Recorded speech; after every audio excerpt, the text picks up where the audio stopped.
Power of Awareness by Neville Goddard, Chapter 7, Attitude.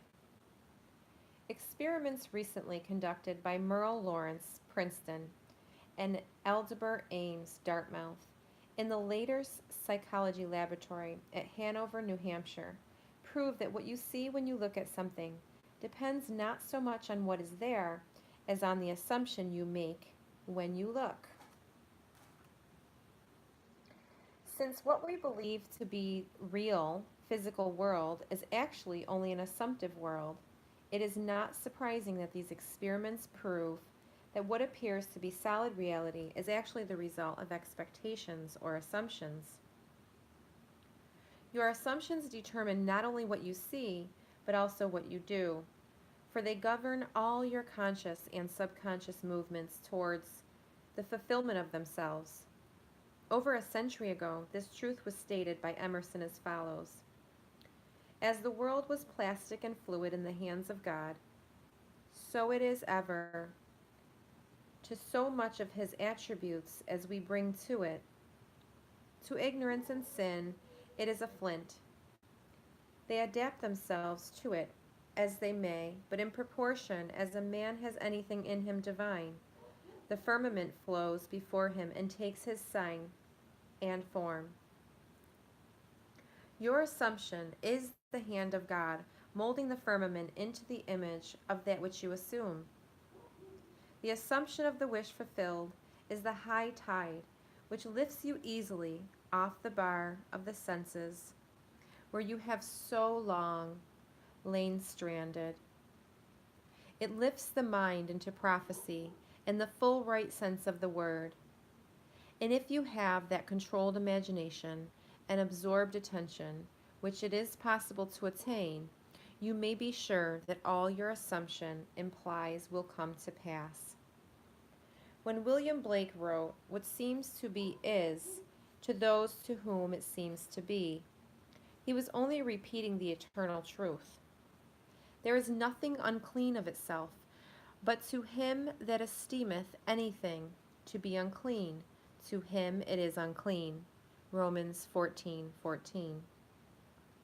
Because there is nothing unclean of itself, or clean of itself, you should assume the best and think only of that which is lovely and of good report.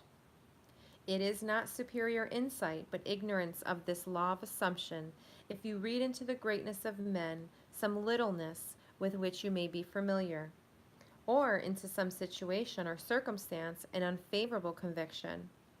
Your particular relationship to another influences your assumption with respect to that other and makes you see in him that which you do see.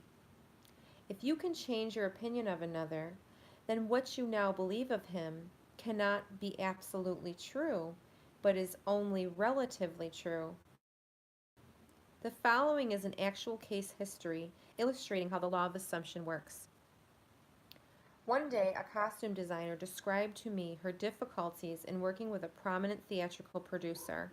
She was convinced that he unjustly criticized and rejected her best work, and that often he was deliberately rude and unfair to her. Upon hearing her story, I explained that if she found the other rude and unfair, it was a sure sign that she herself was wanting and that it was not the producer, but herself that was in need of a new attitude. I told her that the power of this law of assumption and its practical application could be discovered only through experience, and that only by assuming that the situation was already what she wanted it to be could she prove that she could bring about the change desired. Her employer was merely bearing witness, telling her by his behavior what her concept of him was. I suggested that it was quite probable that she was carrying on conversations with him in her mind which were filled with criticism and recriminations. There was no doubt but that she was mentally arguing with the producer, for others only echo that which we whisper to them in secret. I asked her if it was not true that she talked to him mentally, and if so, what those conversations were like. She confessed that every morning on her way to theater, She told him just what she thought of him in a way she would never have dared address him in person.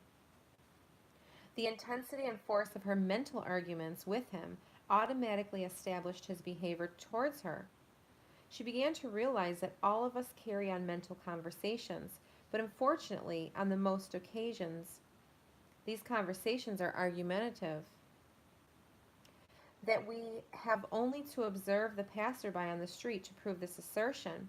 That so many people are mentally engrossed in conversation, and few appear to be happy about it, but the very intensity of their feeling must lead them quickly to the unpleasant incident they themselves have mentally created and therefore now must encounter. When she realized what she had been doing, she agreed to change her attitude and to live this law faithfully by assuming that her job was highly satisfactory and her relationship with the producer was a very happy one. To do this, she agreed that before going to sleep at night, on her way to work, and at other intervals during the day, she would imagine that he had congratulated her on her fine designs and that she in turn had thanked him for his praise and kindness. To her great delight, she soon discovered for herself that her own attitude was the cause of all that befell her. The behavior of her employer miraculously reversed itself, his attitude echoing, as it had always done, that which she had assumed now reflected her changed concept of him. What she did was by the power of her imagination. Her persistent assumption influenced his behavior and determined his attitude toward her. With the passport of desire and on the wings of a controlled imagination, she traveled into the future of her own predetermined experience. Thus, we see it as not facts, but that which we create in our imagination, which shapes our lives, for the most of the conflicts of the day, are due to the want of a little imagination to cast the beam out of our own eye. It is the exact and literal minded who live in a fictitious world. As this designer, by her controlled imagination, started the subtle change in her employer's mind, so can we, by the control of our imagination and wisely directed feelings, solve our problems.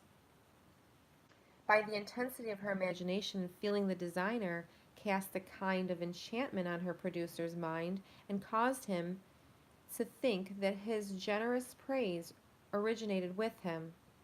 Often our most elaborate and original thoughts are determined by another. We should never be certain that it was not some woman treading in the wine press who began that subtle change in men's mind, or that the passion did not begin in the mind of some shepherd boy, lighting up his eyes for a moment before it ran upon its way. William Butler Yeats.